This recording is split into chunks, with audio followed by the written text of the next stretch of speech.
It's no secret that Nintendo knows how to make incredible Mario 3D platformers.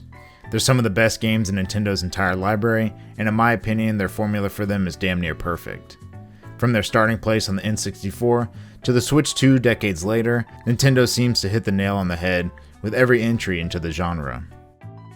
While the concepts and goals of each level were somewhat basic, Mario 64 laid a fundamental ground level for future 3D iterations, pushing the capabilities of what Nintendo has ever done before. But don't let this game's age fool you though, because it's still a lot of players' favorite Mario game. Sunshine might have had the best atmosphere from any 3D Mario game, and definitely the best music. Delfino Plaza took hub worlds to a new level, packing so much content and explorability to the max. Sunshine really was the game where the Mario universe really started to feel fleshed out and expanding. Sunshine's centralized theme of tropical vibe adds an additional layer of ambiance that makes running through levels have a nice pace, while also making you want to pull up a beach chair and kick your feet up. Mario Galaxy and all of its worlds had insane level design, with no two being the same. While the structure and layout went back to the more linear feel of Mario 64, each one was bursting with life, and all the little sounds and little details as you bounced and soared between planets created an unreal experience. Combine this with the Wii's motion controls, and you have a truly unique player experience that hasn't quite been recreated in a Mario game. Mario Odyssey takes all the best elements from all of its predecessors and cranks them up to 100. The levels are bigger than before, tons of extra hidden content showered throughout, and moon hunting ties it all together, making your exploration rewarded as you uncover every inch of each level. You can use these moons and coins to customize Mario's appearance, and who can forget the best part of Mario Odyssey, taking control of other creatures and objects. Whether it's a giant Tyrannosaurus Rex or a tiny frog, each thing had its own unique personality and makes this feature so much fun to use. Now with all these games plus all the ones in between, that takes us to Nintendo's current 3D platformer, Donkey Kong Bananza. We've gotten a handful of Donkey Kong games on the Switch, but this one was a little different.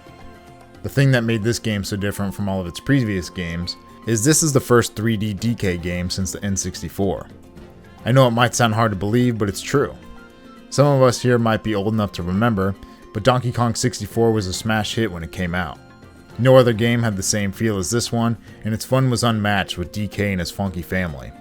Unfortunately, as popular as this game was, it was later replaced by the Banjo-Kazooie franchise, and the 3D Donkey Kong seemingly faded into extinction. All of his future games would all be in the 2D platform. Now, I was just excited as everyone else when I finally got my hands on Donkey Kong Bananza, and considering Mario Odyssey was one of my favorite games for the Switch, I was even more ready. So I popped it in my Switch and powered it on. Watching that opening cutscene, I waited for that wow moment. But it never came. Okay, maybe it's just that new game feeling, and I just have to get into it, right?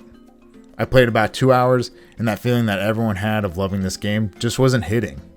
What was I missing? How could I not like the game made by the same company that made one of my favorite games of all time? And then it hit me. As I was running and smashing my way through the beginning stages, I was making a huge mistake. And that mistake was I was comparing DK Bananza to Mario Odyssey the whole time I was playing, rather than thinking of DK as its own entity that should be enjoyed without comparison. Sure, these two games have similarities, like the art style and level design, but in comparing the two, I was robbing Bananza the chance to shine in its own light, rather than following in the footsteps of Odyssey. So I actually stopped playing. For several days, I picked up a different game, and played through that so I could let myself reset before diving back in with our furry companion. When I came back to it, the break definitely helped me go in with a fresh mindset. Layer 100, the Lagoon layer, was the perfect starting place to come back to Donkey Kong Bananza. Diving in through the hole in the sky, that's when it hit me. I was finally seeing Nintendo's vision for the first 3D Donkey Kong game in years. It was like all the best parts of past Mario games wrapped up in one package. It was amazing to say the least. The levels were bursting with so much life, characters had so much personality, and smashing your way through the earth felt so satisfying and had so much weight behind each punch. With the ability to destroy just about everything, the real message to me was saying, if you don't like the path in front of you, make your own. Much like some of Nintendo's other titles like Odyssey, Breath of the Wild, and even Echoes of Wisdom, the fun comes from playing how you want. If there's an obstacle in your path, there's no wrong answer on how to overcome it. Building a bridge, destroying the surrounding environment, or even doing some crazy movement tech is all how Donkey Kong Bonanza is meant to be played, and more. On top of that, with all the buried treasure, bananas, and fossils, combined with all the tools they give you to find them, like sonar hands and purchasable maps from shops, the game is encouraging you to create as much destruction as possible. Some of my other favorite parts were also the small references to the original side-scrolling DK games. Most notably all the rail sliding and carts throughout, but also the side levels that look like Donkey Kong Country, Rambi riding in the racing event, and countless DK characters you interact with. Now, of course, there were some things about the game that I didn't like. Some of the movement mechanics were kind of annoying, and the little things like turning the camera while climbing a wall would often lead to you just falling off. Some of the boss fights that were just like AoE spam, namely the final boss, no spoilers, don't worry, just make the whole fight kind of unenjoyable and tedious to complete. But probably my biggest complaint was that some of the layers just felt like filler levels.